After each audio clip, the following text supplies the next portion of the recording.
Yo, what up? It's Bro back for another tutorial MPC Studio 2.2. Just making a couple little chops here. At the bottom of the screen you can see where I have my waves. I'm using a scissor tool from the ToolBox just to kind of make some precise cuts, little snippets if you will. So basically you can use the ToolBox to do certain selections for your waves, and of course you can use each wave as a sample. You can put it on a pad. I'm using audio tracks here, and just highlight the wave the way that MPC recognizes waves. You can recognize it as samples or just edit it as a regular wave. So chopping it up, and what I'm doing is using my mouse to truncate the vocal. You can use this on any type of wave, but I'm editing out background noise, editing out breaths or any unwanted elements, so that once you add vocal compression, whether it's in the mixing or the mastering phase, when you add compression it brings up those lower elements. I'm just totally eliminating them. That way you won't have to worry about that noise being elevated.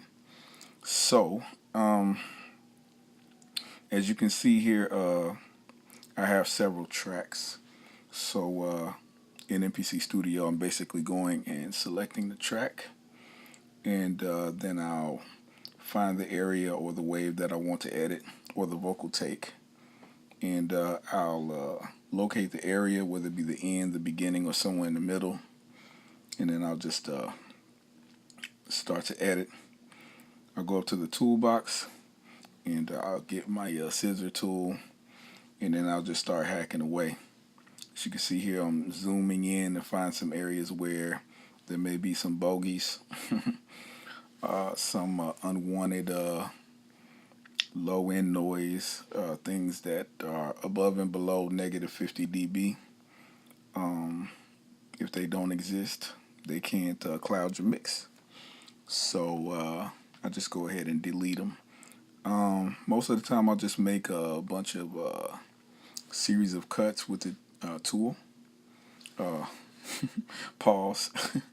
Make a bunch of incisions with the scissor tool, razor sharp.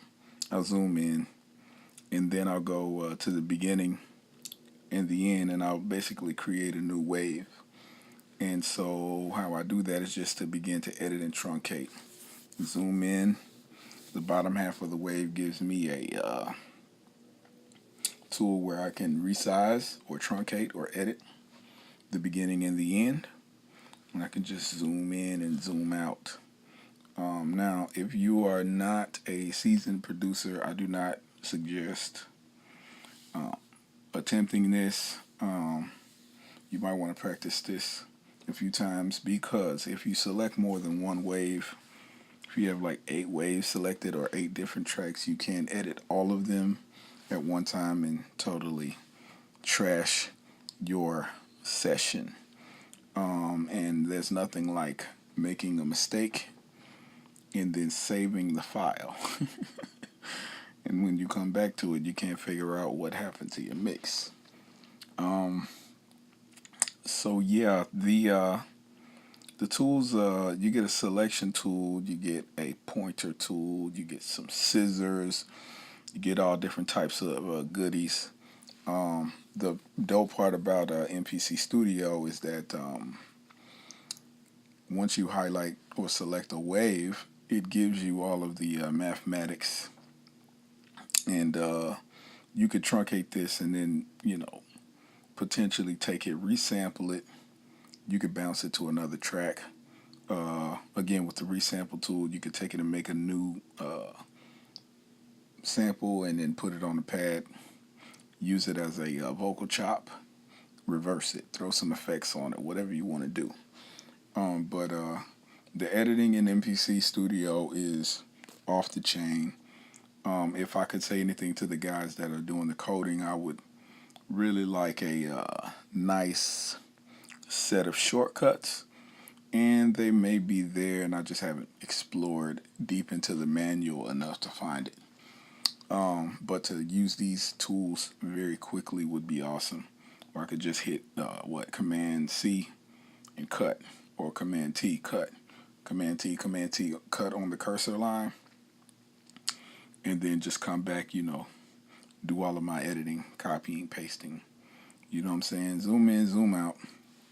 Now, if you're a person who has Akai hardware like the Renaissance, the Live, the X, the Studio, you can basically do all of these things with the Q-Link knobs. You don't necessarily have to use a mouse. The Q-Link knobs go hard on wave editing. And so, yeah, basically the way that I do it, I'm a person who's coming from DAWs like Cubase and Sonar, so I'm used to using my mouse on the screen and, visually being able to correlate what I see to having the mix inside of my hands. So, yeah, figured I'd do a quick tutorial where I would show you guys visually what it looks like to edit a wave inside of Akai's MPC Studio software. The 2.2 update just dropped a couple days ago, and so I'm using that version for you nerds and geeks out there. Make sure you guys like, comment, subscribe to the channel. Notification gang, hit that bell, ding dong ditch.